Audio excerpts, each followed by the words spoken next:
selamat datang. Hari ini kita langsung bahas isu yang lagi hangat nih di ekonomi Indonesia. Rencana pendirian family office. Ini idenya ambisius, tapi kok kayaknya berhadapan sama tembok anggaran negara ya. Sumber utama kita dari kompas.com, tanggal 14 Oktober 2025. Artikel ini menyoroti ada beda pandangan tajam antara Ketua DN Pak Luhut Binsar Panjaitan sama Menteri Keuangan Pak Purbaya Yudisadewa. Mari kita coba bedah bareng-bareng apa sih yang sebenarnya terjadi dan apa artinya buat Anda semua. Oke, mungkin ada yang masih bertanya-tanya, family office itu apa sih sebetulnya? Sederhananya gini, menurut sumber kita, ini tuh semacam perusahaan swasta yang dibikin keluarga super kaya. Tujuannya ya buat ngelola semua aset dan urusan finansial mereka, secara terpusat. Mulai dari investasi global, ngatur pajak, sampai nanti rencana warisan gitu.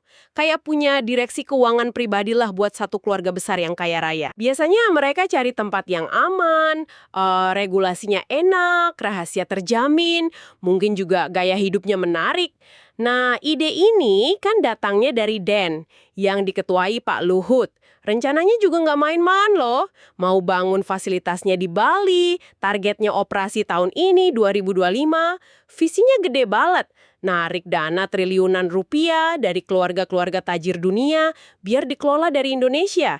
Sekaligus biar citra kita sebagai tujuan investasi makin kuat.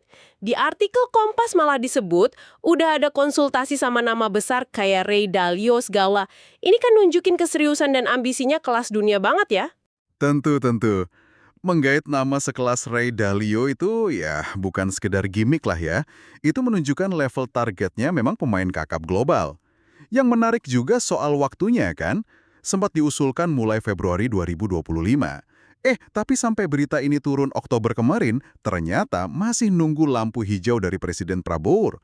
Ini nunjukin ada proses ya, proses politik dan birokrasi yang nggak sederhana di belakang layar.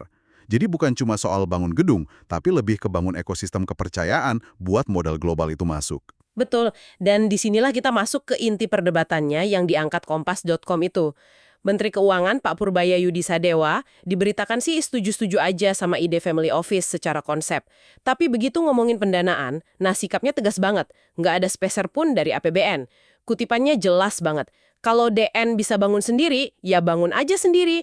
Wah, ini kayak ngasih restu, tapi keran duit negaranya ditutup rapat ya. Tepat sekali. Dan alasan Menko Purbaya, seperti yang dilaporkan Kompas, itu ya sangat fundamental sebetulnya dari sisi pengelolaan fiskal negara.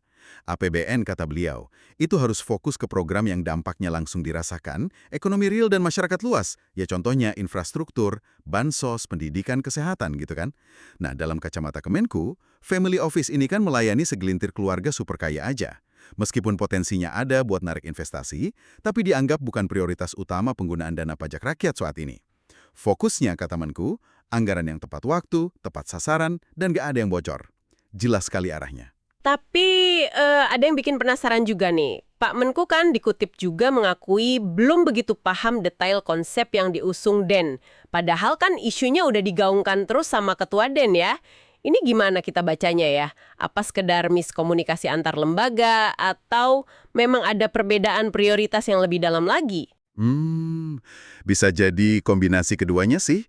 Mungkin ini cerminan klasik ya dari tensi antara lembaga yang fokusnya ke visi strategis jangka panjang kayak DEN dengan lembaga yang tanggung jawabnya ngelola kas negara hari ini, ya Kemenkeu itu. Atau ya bisa juga ini bagian dari strategi komunikasi atau negosiasi posisi antar lembaga, siapa tahu kan? Yang jelas, ini menunjukkan kalau APBN kita itu punya penjaga gawang yang sangat hati-hati. Apalagi di tengah kebutuhan belanja negara yang besar banget buat program kerakyatan. Jadi ya setiap rupiahnya harus bisa dipertanggungjawabkan, terutama dampak langsungnya ke masyarakat. Oke. Jadi mari kita coba tarik benang merahnya nih buat Anda yang dengerin. Apa sih implikasinya dari tarik ulur antara ambisi narik modal global lewat family office ini sama prinsip kehati-hatian anggaran negara? Kita kayak lagi nonton pertarungan antara visi jangka panjang, pengen bikin Indonesia jadi pemain di liga investasi global, tapi di sisi lain ya berhadapan sama realitas kebutuhan fiskal jangka pendek dan prioritas belanja negara yang harus nyentuh langsung ke banyak orang. Intinya, ini kayak di persimpangan jalan yang krusial banget. Keputusan Presiden Prabowo nanti itu bukan cuma soal jadi atau enggaknya family office ini dibangun. Tapi lebih jauh lagi, gimana nanti strukturnya kalau memang harus jalan sendiri tanpa APBN? Nah, ini kan maksa kita mikir model lain, mungkin kemitraan publik swasta, atau insentif non-fiskal. Atau kerangka regulasi kayak apa sih yang bisa narik modal privat kelas kakap tanpa membebani kas negara? Ini ujian kreativitas kebijakan sebetulnya. Jadi kalau kita rangkum nih ya, ada dorongan kuat dari DN buat proyek family office ini, tujuannya memikat kekayaan global. Tapi ya itu tadi, terbentur sama sikap Kemenko yang jaga APBN buat prioritas lain. Masa depannya sekarang ya tergantung keputusan politik paling tinggi dan gimana nanti nemuin model pendanaan alternatifnya. Betul. Dan ini ninggalin satu pertanyaan penting buat Anda renungkan. Mengingat tujuannya ini kan narik modal swasta global ya. Dan dana APBN udah jelas nggak tersedia. Kira-kira langkah konkret apa ya yang non-anggaran? Mungkin deregulasi khusus, insentif pajak yang cerdas, atau jaminan hukum yang kuat yang menurut Anda paling efektif? Supaya Indonesia bisa beneran bersaing sama Singapura atau Hong Kong sebagai pusat family office. Tapi tanpa ngandalin uang negara. Gimana caranya kita jualan Indonesia ke para miliarder dunia ini dengan cara yang beda dan menarik buat mereka? Menarik untuk dipikirkan. Download Tribun X sekarang. Menghadirkan lokal menjadi Indonesia.